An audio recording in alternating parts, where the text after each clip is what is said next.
Sir Sengottaiyan Edappadi பழனிசாமிக்கு கட்சியில அதிகாரமே இல்ல. அவர் தலைமையில இருக்கிறது அதிமுகவே இல்லன்ற மாதிரி தேர்தல் ஆணையத்தில் நீதிமன்றத்தில் முறையிட போறாரு. எப்படி பாக்குறீங்க? நீதிமன்றம் இந்த விடயத்துல ஒரு மிகப்பெரிய அடிப்படை தவறு செஞ்சிருங்க. அண்ணா திராவிட முன்னேற்ற கழகத்தினுடைய தோற்றுநரான திரு அமரர் எம்ஜிஆர் அவர்கள் எந்த விதிமுறைகளை வகுத்தாரோ அந்த கட்சியினுடைய நடத்தைக்கு இயங்குவதற்கு, அதை தாண்டி அதை ஆல்டர் பண்ணக்கூடிய ஒரு பொதுக்குழுவை இந்த நீதிமன்றங்கள் அங்கீகரித்திருக்கின்றன.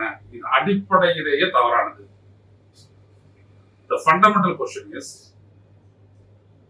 பொதுக்குழு ஒரு பொதுச் செயலாளரை தேர்ந்தெடுக்க கூடாது. அந்த கட்சியினுடைய தலைமையை தொண்டர்கள் தான் தேர்ந்தெடுக்கணும். அடிப்படை கட்டமைப்பிலிருந்து அது வரணும். அதை மாற்றவே கூடாது. பொதுக்குழுவை வச்சு தூக்கி வெளியில இருக்கிறதுனால இந்த கட்சியினுடைய இதை சட்ட நிபுணர்களோட கலந்து ஆலோசிச்சு எம்ஜிஆர் செஞ்சார். அப்படி எம்ஜிஆர் செஞ்சதை இவங்க மாத்துறத நீதிமன்றம் எப்படி செய்யணும்? ரைட்டா? இது மாத்துறதுக்கு நீங்க எப்படி ஒத்துக்கிட்டீங்க? ஆனா அந்த அடிப்படை கொஸ்டின், அந்த ஃபண்டமெண்டல் கொஸ்டின் இருக்குது இல்லைங்களா, அது அந்த சிவில் சூட் இன்னும் அப்படியே இருக்குது, அன்ரிசால்வ்டு. எனவே நீதிமன்றங்கள் பண்ண கொடப்படி அதை வச்சு தேர்தல் ஆணையத்தை குற்றம் சொல்ல முடியாது. நீதிமன்றம் உத்தரவிட்டதற்காக தான் அந்த கையெழுத்து போடக்கூடிய அதிகாரத்தை ஓபிஎஸ் இபிஎஸ் பிரிச்சு கொடுத்தாங்க. அப்புறம் அது இபிஎஸ் கொடுத்தாங்க. எல்லாமே தவறு. ஆனா இதை நிரூபிக்கணும். அப்படின்னா அந்த மொத்த ப்ராசஸையும் அவங்க இப்போ சரியா செய்யணும்.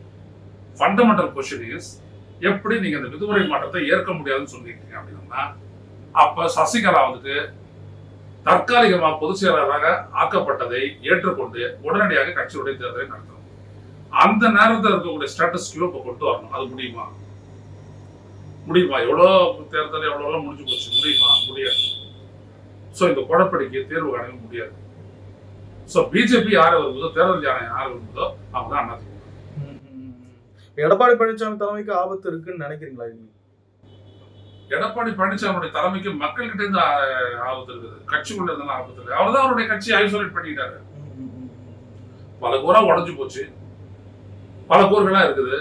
இவர் ஒரு பெரிய கூறுக்கு ஒரு தலைவராக இருக்காரு, பொதுச்செயலாளராக இருக்காரு. அந்த இடத்துல ஒரு பொண்ணு ஆபத்து இல்லை. ஆனா தன்னை எதிர்க்கிறவங்களாம் விளக்கிட்டே இருந்தாரு அப்படின்னா கட்சி காலி ஆகிட்டு இருக்குது. இல்ல இப்ப செங்கோட்டை போய் ஜீரோ ஓட்டு கொடுப்பாங்க. கோபிச்செட்டிப்பாளையம், ஈரோடு, சேலம் இந்த பகுதியில் இருக்கக்கூடிய அந்த இடத்துல அவருக்கு ஒரு சேந்தை, அவருக்கு செல்வாக்கு, அவருக்கு எடப்பாடி தெரிஞ்சதோட செங்கோட்டை எனக்கு தெரியும். செங்கோட்டை என்ன பண்ண போனா தொண்டர்கள் பத்தின ஒரு குட் புக்ஸ்ல இருக்கக்கூடிய நல்லெண்ணத்துல இருக்கக்கூடியவர். எடப்பாடி அந்த நல்லெண்ண ஸ்கோர் கிடையாது. என்ன கட்சி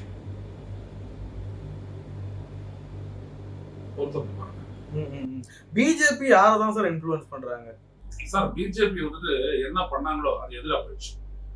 அதிமுக உடைக்கிறதன் மூலமா அது பலவீனப்படுத்தினா தங்களுடைய கட்சியை வளர்க்கறதுக்கு அது பயன்படும் அப்படின்னு அவங்க நினைச்சாங்க. அந்த திட்டத்துல மண் விழுந்து ரொம்ப நாள் ஆயிப்போச்சு. எல்லாரையும் பிரிச்சு விட்டாருதான். ஆனா பெனிஃபிட் இவங்களுக்கு வரல, பிஜேபிக்கு வரல. புரியுதுங்களா? இப்போ இவர் நிறுத்துறீங்க, இரட்டை இலையை விட 3.5 மடங்கு ஓட்டு வாங்கிட்டாரு. யாரு? ஓபிஎஸ். இவர் என்ன பண்ணாரு? டிடிவி இரட்டை இலையை விட 2.5 மடங்கு ஓட்டு வாங்கிட்டாரு. இந்த மாதிரி எல்லா இடத்துலையும் சண்முகமும் அதே மாதிரிதான். சண்முகம் 36%, அதிமுக 10%, 7 இடத்துல டெபாசிட் காலி போயிடுச்சு. இந்த இடத்துல பிஜேபி அதிமுக கபடிகார முயற்சி ஃபெயிலியர் ஆயிடுச்சு. உடனே எல்லாரும் ஒன்னா சேர்த்துங்கன்றாங்க. எடப்பாடி சொல்றாரு முடியாதுன்றாரு. என் கட்சியினுடைய இதில் தலையிடாது, அதான் ஒப்பந்தம் ஆகி போச்சு, தலையிட மாட்டேன். அதே நேரத்துல என்டிஏவை நான் வலுப்படுத்திக்குவேன், இவங்க எல்லாம் வச்சு வலுப்படுத்திக்குவேன், வலுப்படுத்திக்குவேன். உனக்கு எனக்கு நடுவில் சீட் நெகோசியேஷன், அவ்வளவுதான். உனக்கு தரக்கூடிய இடத்துல நீ யாரும் பண்ணணும். ஏன்னா ஓட்டு சதறக்கூடாது. வெற்றி பெறுவதற்கு அது தேவை அப்படின்னு ஓட்டு கன்சால்டேஷன் தேவை. எடப்பாடி பழனிசாமி அவர்கள் தாவேகாவுடன் இவர் வாண்டடா அவங்க வேணும்னு ரொம்ப தீவிரமா முயற்சிச்சுட்டு இருக்காரு. எடப்பாடி பழனிசாமி தாவேகா கிட்ட இன்னும் அப்ளிகேஷன் போட்டுக்கிட்டே இருக்கு. இல்லன்னா முடியாது. அது இல்லை அப்படின்னோம்னா தாவேகா அல்லாத அதிமுக பாஜக கூட்டணியால வெற்றி பெற முடியாது.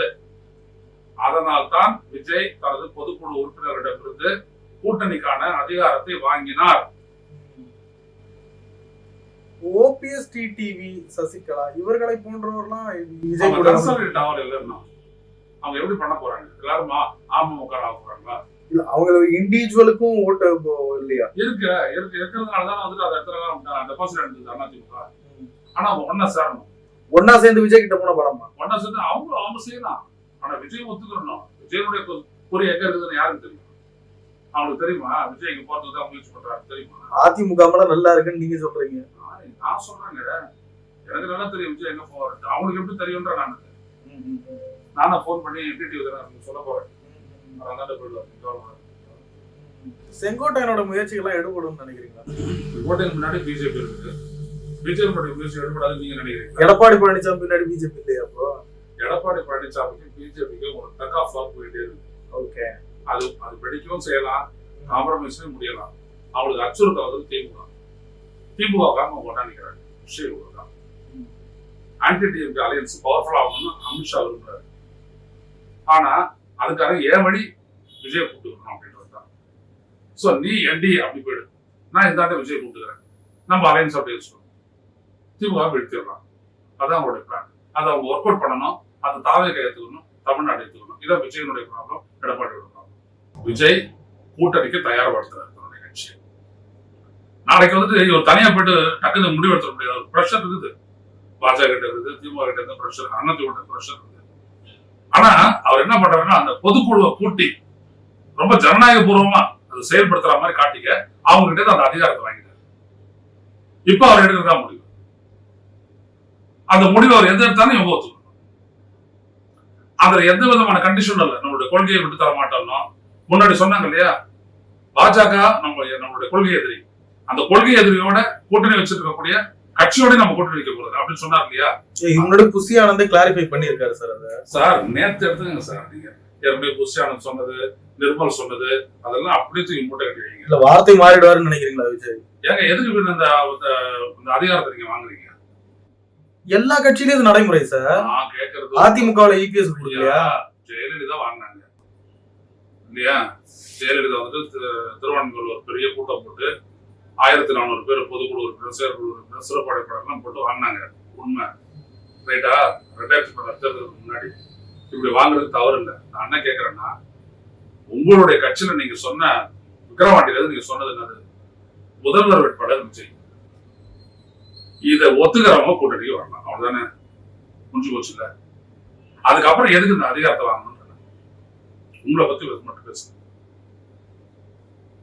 இப்ப இந்த மாதிரி ஒரு கண்டிஷன் வைக்க வேண்டிய ஒரு நிலை வந்துட்டு எடப்பாடி கிடையாது, பிஜேபி கிடையாது, திமுக கிடையாது. நீங்க சொல்றீங்க நீங்க ஒரு புது கட்சி, ஆனா நேரம் ஒரு முதல்வர் ஆகணும். சோ இதை ஏத்துக்கிட்டாதான் கூட்டணி அப்படின்னு நீங்க சொல்றீங்க இல்லையா? முடிச்சு போச்சு. அதுக்கப்புறம் நீங்க ஒரு அதிகாரத்தை பெற வேண்டிய அவசியமே இல்லையா? நான் சொல்றது விளங்குதா இல்லையா உங்களுக்கு? மக்களுக்கு நான் விளக்குறேன், நல்லா தெரிஞ்சுக்கங்க மக்களே. இவரு கூட்டணிக்கு அடி போடுறாரு. அதை தன்னிச்சையான ஒரு முடிவா இருந்துடக்கூடாதுன்றதுக்காக இந்த சிறப்பு பொதுக்குழு கூட்டி அதை பாத்தீங்கன்னா எந்த அரசியல் விவகாரமும் பாதிக்கப்படல.